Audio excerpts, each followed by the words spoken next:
what would you really want to encourage people with growing it and harvesting it?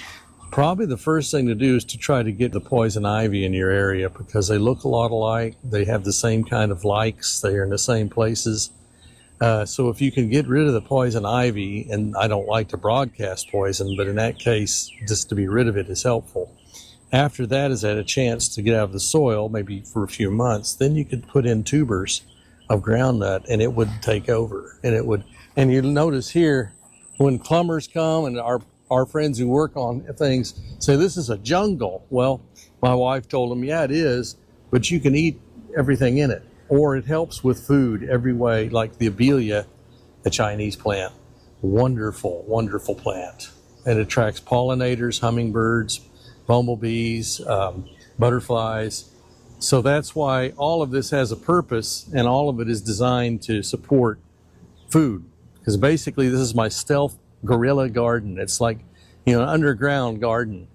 I love it, but it's just right outside the house. That's right. And other people don't know what it is.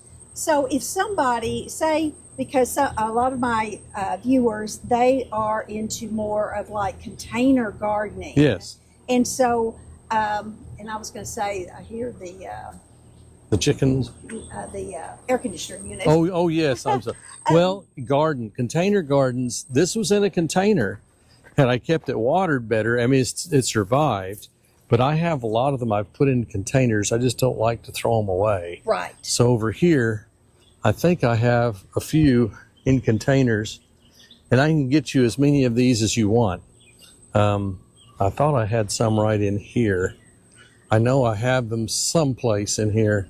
They will grow in a pot, and eventually they will outgrow the pot, but they don't mind a pot. They will just wind around in the pot and survive.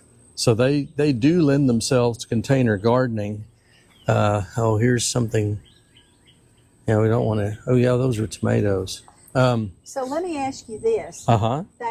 So you can grow these yes. in a container. Yes. In a container. So yes. For my vertical gardening folks, or grow bags. Yes. And then for harvesting, is there a time that they need to plant them, and is there a time to harvest them? Best time to plant them is in the spring. You can plant them any time of the year, but the conditions are best for them to get established in the spring, and let them go through winter. And when you dig them up in winter, that's when they're their best, and they have stored up most of the food. Once they bloom again in the spring, or sprout in the spring, they'll use some of that food for those new shoots. So probably the best time to plant them is in early spring. The best time to harvest them is in winter, because winter they'll lose their leaves. They are deciduous. So if you wanted to make sure you weren't harvesting everything, is there a way, if they've lost their leaves, is there a way to determine, like, what if you dig it all up? Can you put, do you need to store some inside, or do you need to just I would store them. I'd store them outside until you're ready to eat them, because they keep best that way. Of course, wash them thoroughly, probably peel them. They're best boiled or roasted. They don't really fry up that well, but I will tell you that Wikipedia has improved its page on groundnut immensely. Okay. They've got wonderful links to different articles, the Japanese articles, Dr. Blackman's work, and all of it is there. William Bradford, in his account of Plymouth Plantation, wrote about it and how useful groundnuts were. Okay. And so, but the ones that you want to hang on to for next year's crop, how is there a certain number that you need to make sure you don't harvest? No, you probably will leave some behind. It's hard to get all of them. Okay. It's a lot like, well, that's not very well watered, the Jerusalem artichoke you asked about. Right. We'll talk. Okay, we can do another time. But when you harvest those, you always leave some behind. It's impossible to get them all. So they're nice in that way. So we have both those species everywhere, and they hold the soil. The groundnut also provides some nitrogen for other plants, and it's always there. I love that. I love that. Marshall, thank you so much My for pleasure. sharing this.